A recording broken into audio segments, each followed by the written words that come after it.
Welcome back, everyone. Today we're doing a deep dive into this powerful speech on combating abuse against women, particularly within a religious community.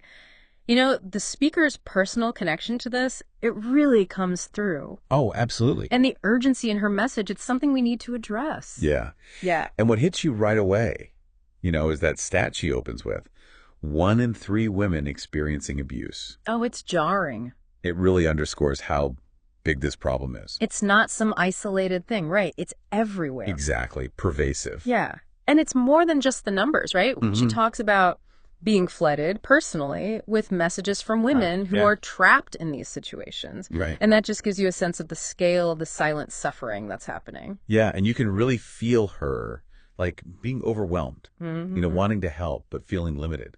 And she brings up Nyssa Homes, as a potential solution. Oh, okay. A place of hope, offering refuge and support for women trying to get out of these situations. That's great to hear about something so concrete, a tangible solution. Yeah. And it's awesome that she's not just talking about it. She's putting her money and time where her mouth is, Absolutely. She's financially backing them and volunteering her time. Yeah, so that speaks volumes, about her dedication. It really does. Yeah. And it connects to this crucial point she makes about why women stay in these situations, Often they just don't see any alternative. Like they're stuck, huh? It's like being caught, in a spider web. You Yeah. can't see a way out. Yeah. So providing those options, those resources, that's key. Right, empowering them to break free. Exactly. Okay, so now she takes this idea of resilience and brings in a spiritual perspective, Yeah. drawing inspiration from stories in the Quran. Right. I'm really curious to see how she bridges those two worlds. Well, she focuses on those stories, Yeah. of prophets going through trials and tribulations. Okay. Hardship isn't new, right? It's universal, human. Yeah, for sure. Even those who are, considered righteous, close to God, Yeah. they face challenges too. And it reminds us that suffering is a part of life, Right. but it doesn't have to be who we are. That's an interesting way to look at it. It's easy to think of these prophets as... Almost superhuman. Yeah. Untouchable. Exactly. But highlighting their struggles, it makes them relatable. Humanizes them. Yeah. No. Yeah. For anyone going through something and wondering, why me? Exactly. Yeah. It emphasizes that shared experience, Right. We're not alone. And this leads into her next point, where she goes after those who twist religious teachings. Oh, this is where it gets really interesting. Yeah, to justify oppression. She doesn't hold back. Not at all. And I'm particularly interested in what she says about saber. Oh, yeah. Which means patience, right? Right. It's so often misused to silence women, keep them in these harmful situations. Like a weapon almost. Yeah. How can something meant for spiritual growth get so twisted? It is a perversion of a beautiful concept. It is. And I think it's important to understand the psychology of it, right? Okay. Abusers, they exploit these teachings to keep control, Right. twisting the meaning of saber. They make it the victim's burden to bear. Oh, wow. Like enduring the abuse is a virtue, Right. a sign of her piety. It's dangerous. It is. It creates this cycle of self-blame and silence. Like a psychological prison. Exactly. Reinforced by these warped interpretations. She doesn't let that stand, though, does she? Oh, no. She pushes back hard Okay. against this idea of just being passive. Right. Islam, she argues, is a religion of action. Oh, interesting. The prophet himself, taught his followers to confront wrongdoing, to stand up for justice. So it's not just about personal piety. No. It's about creating a just world. Exactly. What does she say people listening should do about challenging this misuse of saber? She urges listeners to become active, Okay. to combat abuse. It starts with awareness, breaking the taboo. Right. Silence helps the abuser. It does. Speaking out can make all the difference. Even if it's uncomfortable. Yes, even then. Yeah, we need to change the narrative. If we do. Instead of telling women to be patient, endure, Right. we empower them to recognize their worth and get help. Exactly. But it can be hard to know what to do, It can. even when you want to help. Absolutely. And that's why she highlights, concrete support. Okay. Things like supporting Nyssa Homes, Yeah. which give women escaping abuse a safe place. Right. That's a way to turn concern into action. Put your beliefs into practice. Yes. It's one thing to condemn abuse in theory. Right. It's another to actually help create a world where women have what they need Yeah. to break free. And this leads to that powerful analogy she uses. All right. the concept of amana. Amana, which means trust or a sacred deposit. Okay. It's brilliant how she frames the issue. Our bodies, she explains, are a trust from God. Yes. And amana. We have to care for them, Right. protect them, Yeah. letting someone abuse us. Yeah. Like returning a borrowed car all banged up. Oh, wow. I like that. We haven't kept our end of the deal. That's such a striking image. It really reframes the conversation. It does. It's not about enduring abuse. Right. It's about honoring something sacred, protecting something precious. It's Exactly. been entrusted to us. It shifts the focus back to the individual Yeah. reclaiming agency. You have a right to protect yourself, to say no. Right. You have responsibility to safeguard this amana. This sacred trust that's your body. Yeah. It's a powerful message reminding women they're not passive. Mm-hmm. They're active in their own lives. They Yeah. have the right, even the duty to protect themselves. Yes. But she doesn't stop there. No, she extends this amana to children, Oh, wow. challenging that idea that staying in an abusive home for the kids is somehow good. Oh, that's a tough one. It is a common justification. Mm-hmm. But she argues, research shows it actually hurts the kids. Really? Yeah, she emphasizes that children are also in amana. Mm-hmm. They're so vulnerable to the effects of abuse. Right, even witnessing it. Exactly, exposing them to that violence, Mm. even if it's not directed at them, Yeah. can have lasting consequences. It makes you think about our actions Yes. or inaction, Mhm. thinking we're protecting our kids by staying, Right. but really we might be putting them at risk. Exactly. She talks about the long-term impact, Yeah. mental health issues, trouble with relationships later, Wow. even repeating the cycle of abuse themselves. It's a wake-up call. It is it. Staying's rarely the best option for the kids. Right. Makes you rethink things. It does. Prioritize the well-being of the kids above all else. Yes. But if leaving is the best option, then what? That's the question, isn't it? Yeah, how do we make sure women and children have what they need to Really? rebuild? That's where organizations like Nyssa Homes become so crucial, Right, more than just a safe haven. They offer counseling, legal aid, essential services So women can create a better future. for themselves and their children. Leaving is just the first step. It is. We need that safety net, We do. that support system for healing and thriving. Right. But leaving can be so isolating He can. and terrifying. She talks about that, Yeah. the isolation. Right. It's a common tactic abusers use to keep control, Makes sense. cutting the victim off from everyone, Yeah. making her dependent. It's sinister. It is. Makes it that much harder to get help or leave. Like being trapped in a psychological cage. Exactly. But recognizing that tactic is the first step to getting out. Right. She reminds listeners, they're not alone. Oh, that's good. Even the prophets, those closest to God, Yeah. they had moments of despair and isolation. I love that she brings in that human element, Important. the vulnerability. Yeah. Even those revered figures felt it. Makes those feelings of fear and isolation normal It does. and reminds us it's okay to reach out for help. Right. It's not weakness. No, it's strength, it's resilience, You acknowledge you need support. and to reach out for it. It's a message of hope Yes. that even when you feel completely alone, there's a way out, someone who cares, Always. a light at the end of the tunnel. She offers more than just words, though, Oh, good. She introduces practical tools Okay. for navigating these tough emotions. What does she suggest?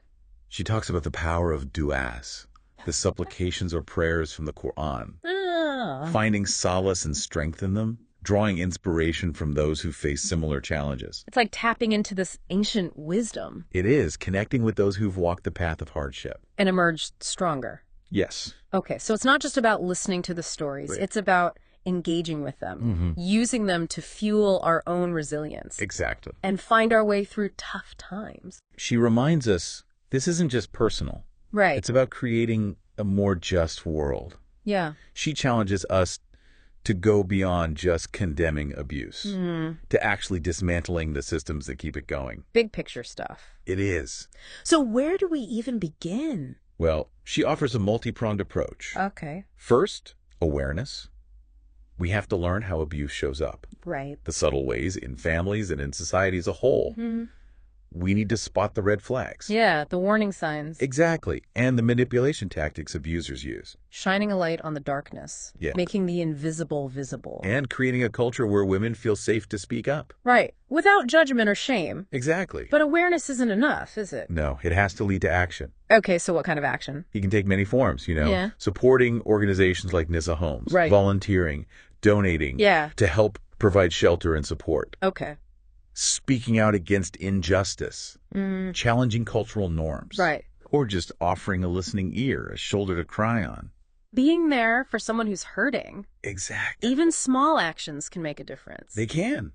Collectively, we can create a wave of change. But changing a whole culture, that feels huge. It is a big task. Dismantling these ingrained patterns of abuse. It's daunting. Where do we find the strength to keep fighting? She reminds us we're not alone. That's good. We have the strength of our convictions, the support of our communities, Right. and the guidance of something bigger than ourselves. Uh-huh. We can draw strength from those who came before us, Yeah. faced incredible hardship and became stronger, Right. and find comfort and inspiration in the du'as. Those prayers that have carried people through darkness for so long. Exactly. It's about tapping into that resilience, both within us and in the human experience as a whole. It is. But it's important to acknowledge the emotional toll this work can take. Oh, absolutely. It's not easy to confront injustice, No. to see suffering, to fight for change in a world that often resists it. It's draining, heartbreaking even. Yeah. And that's why she stresses self-care. Ah, It's not selfish. It's essential. right. If we want to be effective advocates, We have to take care of ourselves. yes, emotionally and spiritually. That means setting boundaries, seeking support, Yes, finding ways to nourish our own souls. we can't pour from an empty cup. We can't. Sometimes that means stepping back, Mm-hmm. taking a break, just being. Right. We can't do this work if we're running on fumes. Yeah. We need to replenish our energy, connect with those sources of strength and inspiration. Okay. Time and nature, loved ones, creative pursuits, Yeah. or just a few deep breaths. Simple but powerful. It is reconnect with that inner peace. So important. This is a marathon, not a sprint. Right. Pace ourselves. Find a sustainable rhythm, fight for justice without sacrificing ourselves. And celebrate the small victories. Yes. Acknowledge the progress. Even when it feels small. It all adds up. It does. Mhm. Every act of kindness, every voice against injustice, every life touched. It creates a more just and loving world. It does. But beyond external actions, Yeah. what internal shifts can WE the listeners make? Ooh, good question. To truly embody this message. Yes. Well, it's about examining our own biases. Right. Challenging our assumptions. Asking ourselves, how are WE contributing to the problem? Even unintentionally. Yeah, that's tough to think about. It is. It's important. It is being willing to listen openly, learn from those who have different experiences, Right. and having those uncomfortable conversations. Yeah. Challenge people around us when we see injustice. It's not always easy. No, but it's necessary. Right. Change starts within each of us. We can't create a just world without becoming more just ourselves. Exactly. It's about cultivating empathy. Yes. Compassion. And that willingness to step outside our comfort zones, To make a difference. that's how it starts. Yeah, that's how it starts. It's about, reclaiming that power we have Yeah. to make a change. Yeah. And she uses this idea from the Quran, Amma, Okay. to reframe how we see abuse. Right. It's not just personal harm. Mm. It's about violating this sacred trust, Oh, interesting. honoring a responsibility from God. Adds a whole other level to it. It does. Makes you think about the consequences, beyond just ourselves. Right. But it also makes me wonder, how does this Amma idea work with forgiveness? Oh, that's tough. Can you forgive someone who's, violated that trust so badly? That's a deep one. I think everyone has to figure that out on their own. Yeah. Forgiveness is powerful, but it's not about saying what they did was okay. Right. It's about letting go of the anger, the resentment. That can eat us up inside. Exactly. Recognizing the harm, holding them accountable, Yeah. and then choosing to move on, to heal. So it's not forgetting or pretending it didn't happen. Right. It's about taking back your own power and peace. Yes. Defining yourself by your resilience. That's it. Not the wounds. And remember, forgiveness isn't a one-time thing,